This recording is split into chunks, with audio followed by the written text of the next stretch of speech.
Sa panig po ng mga public and private prosecutors ay nakikita nila, lumalabas na ang matitibay na basihan para ma-impeach si Vice President dito ho sa issue ng graft in corruption at saka betrayal of public trust. After 16 days ng trial, nabibitin-bitin lang tayo dahil may problema tayo sa kalikasan, matindi ang ulan at pagbaha. Ito yung pagpapatunay na sinasabi po ni Congressman Adjong ng Lanao, isa sa mga tagapagsalita ng public and private prosecutors.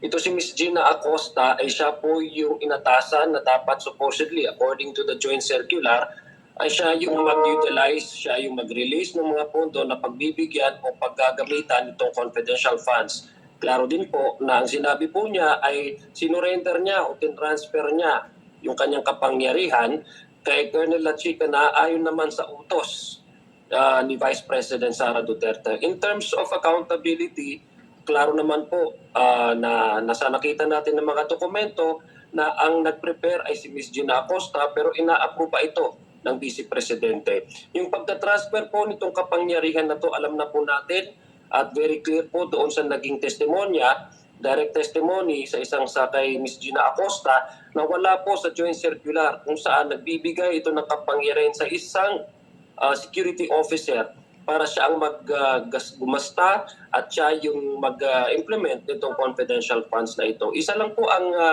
klaro, no? Siya mas klaro pa kaysa sikat ng araw, no? Na unang-una, ang utos may pera. Pangalawa, ang utos ay galing po sa Vice President. At ang nakakapagtaka po dyan, kung bakit yung pag-prepare po ng financial and fiscal plan ay ang nagbibigay din po ng mga inputs ay nagmumula kay Colonel Lachica at siya rin po yung inatasang mag-handle nitong confidential funds. Sa ordinaryo po na kalakaran sa ating gobyerno, alam po natin na ang isang cashier ay hindi rin po magiging auditor. Bawal po yan. Hindi po pwedeng ang nag-identify ng mga proyekto ay siya rin po ang gagamit ng pera na ito at siya rin po ang magsasabit ng mga liquidation fund dahil nagmumukhang modus operandi po ito ang mga ganitong klaseng kalakaran. Ayan. Congressman Adjong, ayan.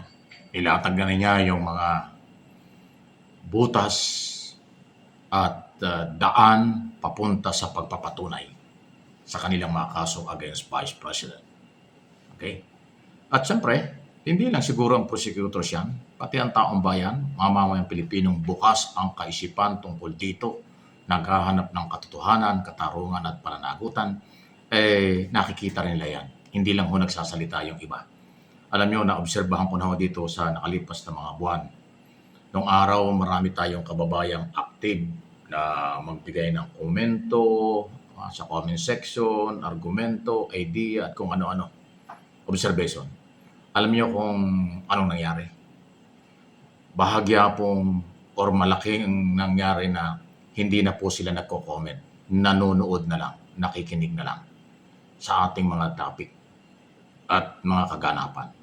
Hindi na nagko-comment sila dahil sa reaksyon po ng mga anti-Marcos o kilalang mga Maka-Duterte. Kasi po yung mga Maka-Duterte, kaagad-agad kanilang binabanatan yung argumento, observation at comment ng ibang tao. Inaakusahan din na may maleta, bayaran, kung ano-ano. So dahil yung matitinong Pilipino, hindi na mag-comment. Dahil alam nilang napakababa ng level at mga comment ng mga Duterte supporters. Para hindi na sila mabas or banatan pa kung ano-ano, hindi nila nagko-comment, nanonood at nakikinig na lang. Okay lang naman yun, naiintindihan natin yun. Sayang nga lang dahil yung kanilang saloobin, yung kanilang gustong sabihin, pabor man o hindi, at matalinong argumento at observation, hindi rin natin nababasa. Kasi nga umiiwas sila doon sa grupo, lalo na yung mga troll ng mga Duterte, na laging out of the world, out of topic ang mga komento. Sa kahit saang social media, hindi lang mo sa aking mga channel. Kasi ang kanilang SOP na reaksyon, bayaran ka, mumurahin ka, bias ka, maleta boys ka, o maleta ka, ganon-ganon. Lahat. Wala nang ibang komento sila. Basta may nadinig sila, kahit na lehitimong issue, lehitimong balita, at nabanggit mo ang pangalan ng kahit na sino sa mga Duterte, iyan ang kaagad ang kanilang reaksyon. Mumurahin ka, pipersonalin ka ng mga taong yan. Yan ay mga troll, kulang sa kaalaman yan. Pero ako, naiintindihan ko sila dahil yung iba, hanap buhay nila yun eh. Hindi ko alam kung paano ang bayaran sa kanila. Kaya yung mga matitino na Pilipino, nanonood na lang, ayaw na mag-comment.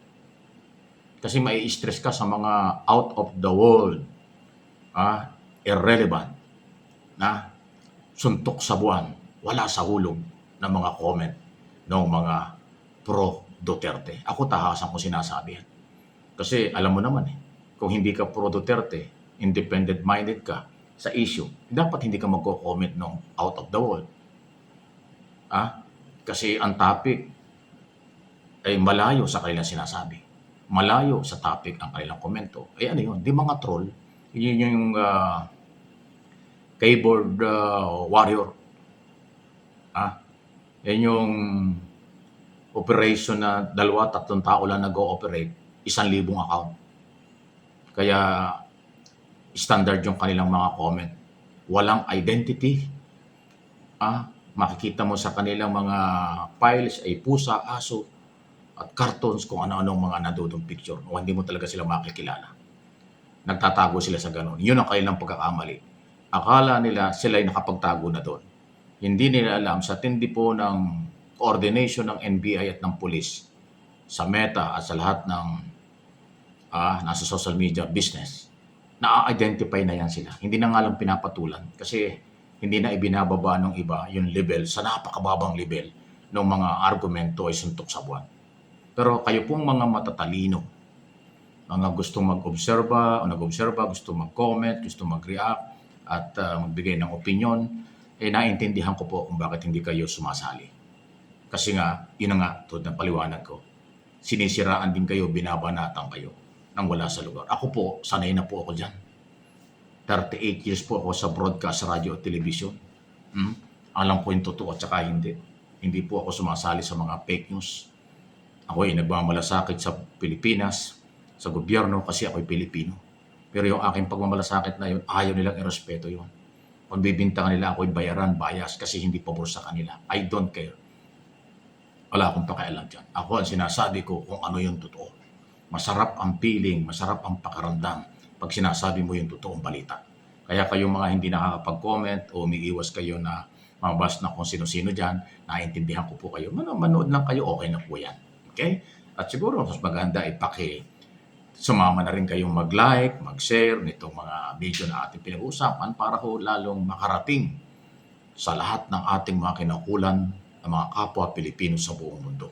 Yan naman ang layunin. Information for education ang ating mga topic. Base ang opinyon sa mga kaganapan.